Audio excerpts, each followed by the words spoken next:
Hello, my dear friends, and welcome to Dr.Monkey, where we laugh together and cried together, but hopefully take something away to treat each other a little better.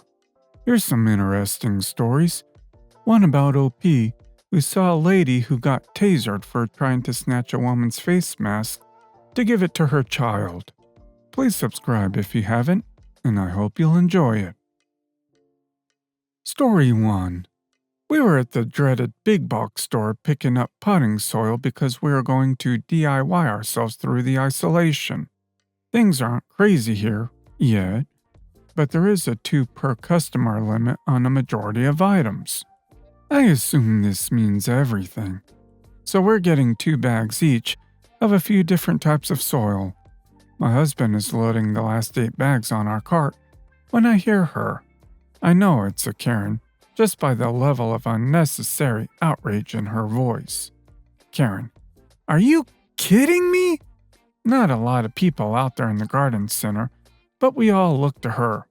I was almost disappointed to see she didn't come with the requisite haircut. She actually looked like a frazzled mom, her kid tugging on her hand, and an overfull handbasket of groceries. And I had a moment of, girl, I feel you. But darn it, she was pointing at us. Karen: "You can't buy that many. You are hoarding." My husband: "Yeah, we can. We're getting 2 each." Karen: "Oh, you don't fool me. I know what you're doing." My husband: "So do I. Back off." I was just sitting there imagining all the ways I'm gonna rock his world tonight. Well, Karen huffed at that, spun around, and yanked her kid back inside to go complain to the employee working the register nearby. Now, we already paid for our items. The employee had come out and scanned the bags earlier, and he could easily see our cart from inside. So being finished, we pushed the cart out of the garden center into the parking lot. And then the automatic doors open behind us, and I hear, "Now they're stealing!" Just great. We load the soil in the car and turn around to bring the cart back and look at the plants. By the time we get back, Karen has given up on trying to convince the employee we're Bonnie and Clyde of dirt and is now trying to negotiate skipping somebody in line. She has a child, you see, and her handbasket, well, it's just so full and heavy. Could she please just scooch right on in here? Real quick, and it'll just be an extra second. She swears. The woman Karen is trying to skip is young, maybe college age, and wearing a face mask. Not a medical mask, but the sketchy kind you'd wear while riding a motorcycle, or when you're skiing. My husband has just informed me it's a neck gaiter. The mask is black and has like scary wolf teeth on it that honestly made the girl look like somebody you should not mess with, even though she was wearing a Gap t-shirt and flip-flops. Mask Girl is just shaking her head no, and that's all I got as we dropped off the cart. I browse, pick up a couple of plants, and we head inside to wait in line. Now it's showtime. Girl and Mask Girl are near the register facing off. No pun intended. From the looks of things, Mask Girl finished her purchases, and Karen stopped her before she could leave. I don't know if she grabbed her or anything, but Karen was still holding her full handbasket, so she hadn't checked out yet. Well, she hadn't paid for her groceries yet, because clearly this woman had checked out. Karen: "But you don't even need it now. You're leaving. My son could get sick because you won't give it to him, and he needs it." Mask Girl: "Heck no. You can't have it. Back off, lady." Karen: "But my son really likes it, and it's obviously made for boys anyway. Why would you even want to wear something so scary?" Mask Girl: "Because I like it, and it has my germs on it. Why would you want to put a stranger's mask on your kid?" Karen: "Ugh, why are you being so rude? You wouldn't let us go through the checkout first, and now you're making my son very upset." Mask Girl: "Your problem, not mine." While Karen manifests the biggest courage ever and grabs Mask Girl by the back of her mask. When all of this is going down, We're all just standing in line and watching. The register is still going boop, boop, boop as the employee scans items, but otherwise we are all just inside this hypnotic bubble. But when Karen reached out towards Mask Girl, it was like the bubble popped and made everything crystal clear. Not slow motion or anything, but I absolutely felt hyper aware, like Spider-Man. Karen reaches out. People on both sides of me inhale loudly. Karen grabs the mask and yanks. A lady on my right yells, and my husband steps forward. So, making love tonight. Mask Girl tucks her head down and she turns to Karen like a ticked-off bull with a bright, shiny new target. I think Karen was going to say something like, "Don't walk away from me," or something, but all she got out was, "Don't." Crack! I looked around because the noise was so loud I figured the roof was about to cave in. But out of the corner of my eye, I see Karen spasm and drop to the floor writhing. Little Miss Mask Girl had a freaking taser. I don't know when she pulled it out, this tiny little flashlight looking thing, but she laid Karen out with it. And not one of us moved for what felt like forever. Like we were frozen. And then it was freaking bedlam. Security guard shows up, more employees show up. Mask Girl is chilling like she's been through this before and knows what comes next. The kid is screaming that the wolf girl killed his mom, even though she's groaning and sobbing on the floor, and clearly not dead, but maybe wishing she was. The people that had been in line with us were all talking at once, trying to tell the security guard what happened. We hung around just witnessing the insanity for maybe 2 minutes before Karen started choking out demands for an ambulance, the police, a lawyer, the mayor, restitution, and reparations. My husband made eye contact with an employee who got a thumbs up when he put the plants on a shelf and pointed towards the door. We got the heck out of there.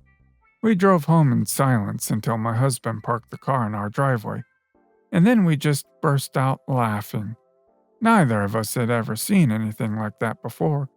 We live in a small beach town. People are super laid back and mellow. Karen was anything but, and I hope to never see her again. Glad Mask Girl didn't settle for threatening with the taser. Don't do that. It's not good from a perspective of stopping aggressive harassment. And it also makes law enforcement treat it as you didn't feel unsafe enough to go straight for tasing. So why did you bring it out? If a wild Karen physically attacks, taser first and ask questions later. Story 2. Background. All persons here are nurses. We have a system at our hospital. Big shift changes, multiple days, must be done in the month before the new month. Single days just need some days in advance. Also, we have a system for the holidays. 1 year you work Christmas, the next year you work New Year's Eve and New Year's. As a guy without kids, I mostly try to cover for other people's Christmas for getting New Year's off. I mean, we celebrate with close family on Christmas Eve anyways.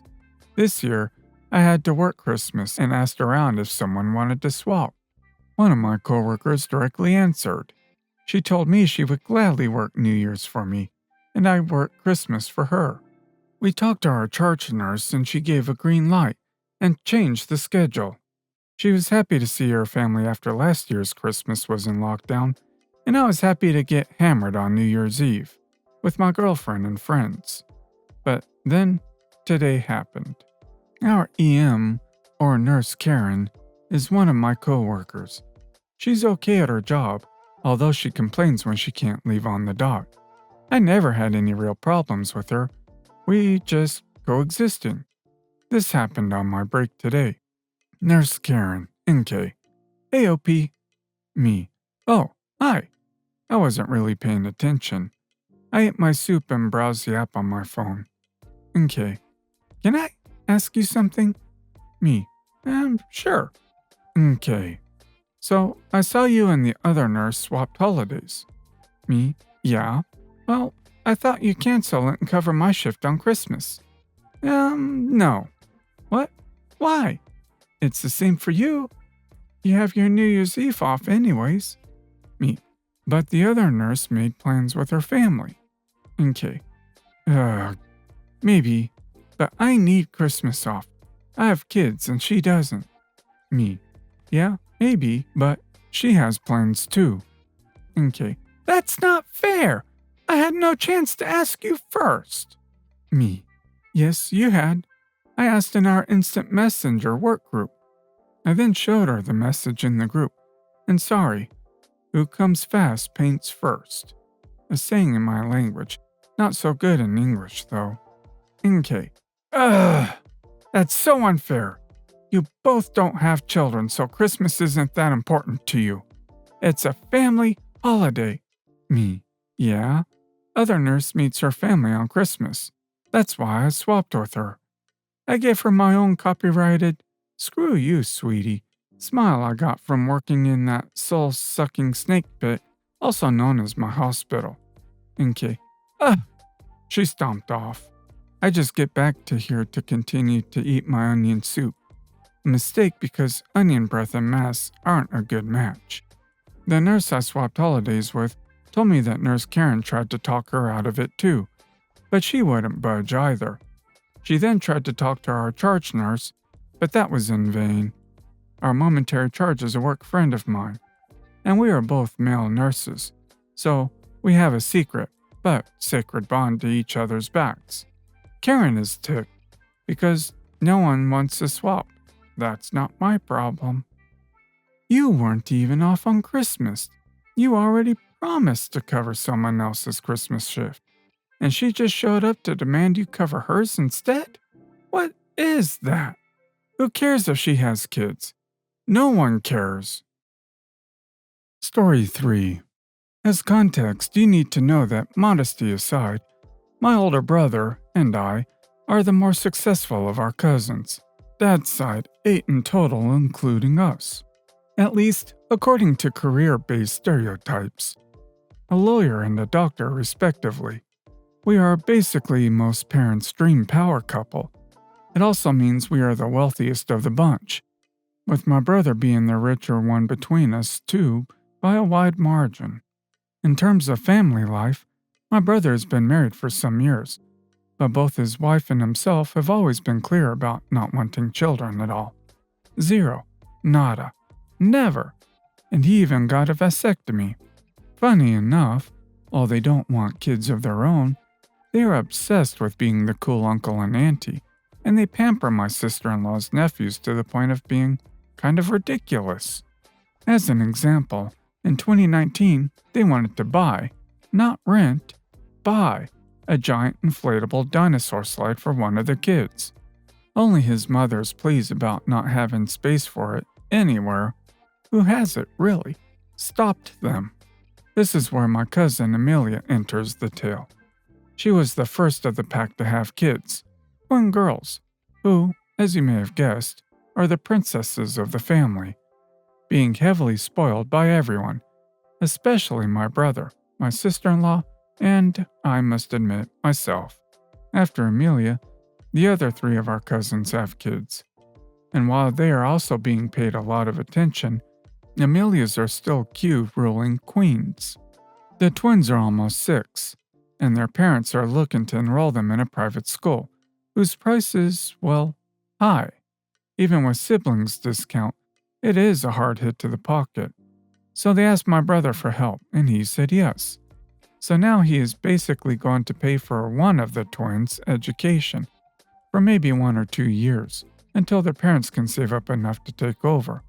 Or at least, that's what he and I thought was the plan. It all went downhill when I was told during our Christmas family reunion. Yeah, I know, the pandemic. Wrong being in groups, believe me. I tried to stop it, but it happened. Focus on the tale. That we have been thinking with my current boyfriend about living together, maybe marrying, and even adopting, as we both have always wanted a family.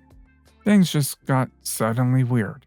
I knew my uncles have never been fans of me being gay, but my cousins were the total opposite. They're very supportive, actually, and now they were out of nowhere pretty concerned about a gay couple adopting, especially Amelia, who made a lot of remarks about it not being the best atmosphere to raise children. They didn't make any actual terrible remarks, pretty much hiding under concerns over our society's reactions, which is sadly true. In the end, we changed the subject, but my brother and I are still kind of surprised by their uncharacteristic reaction. This continued to bug me for a while, until I recently was told the truth by an unexpected source. A man I will call Robert, the husband of Amelia's oldest sister, Alice. She is one of the cousins that has no kids of her own.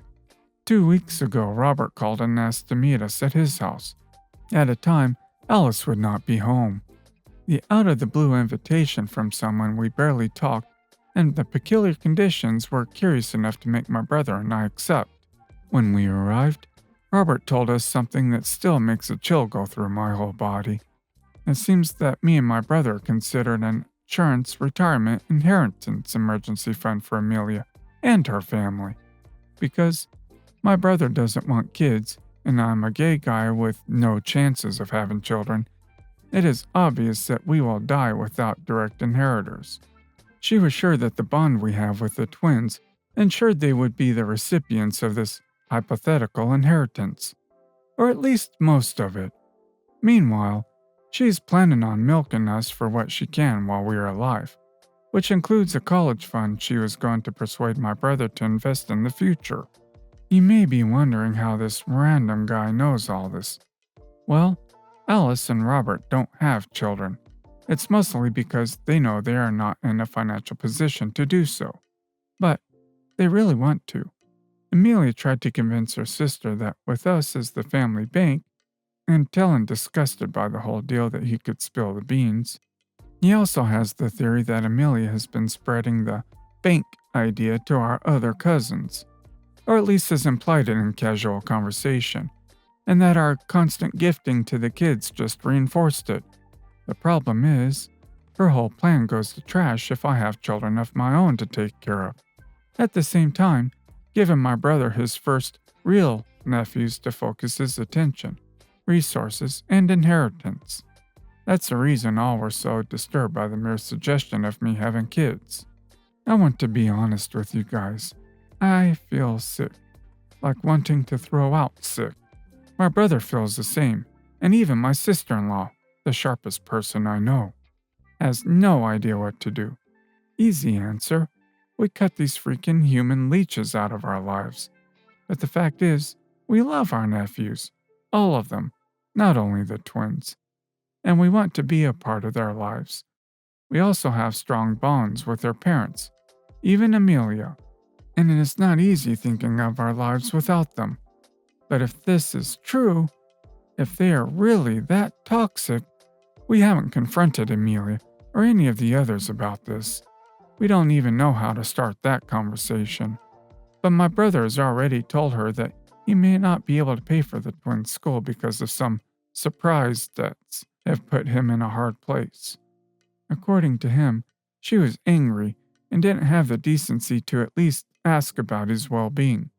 This seems like a point in favor of Robert's story. I guess I will update if something new happens in the next months.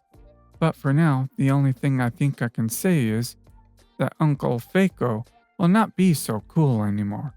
Thanks guys for reading and getting this far. This is a very sad story, but I do believe Robert. You don't have to go no contact, but mind your spending. That goes for you and your brother. If you have to pay to see the kids, it's not worth it. Please do adopt. You deserve a family and to share your love with whomever you see fit. Well guys, that's all for today. If you liked this video, please consider subscribing. And if you missed the last episode on the channel, I'm gonna link it right here. The story's about OP's friend who had cancer and got a book for his birthday, but his mother decided to teach her son a cruel lesson. Check this out if you haven't, and I'll see you next time on Dr. Monkey.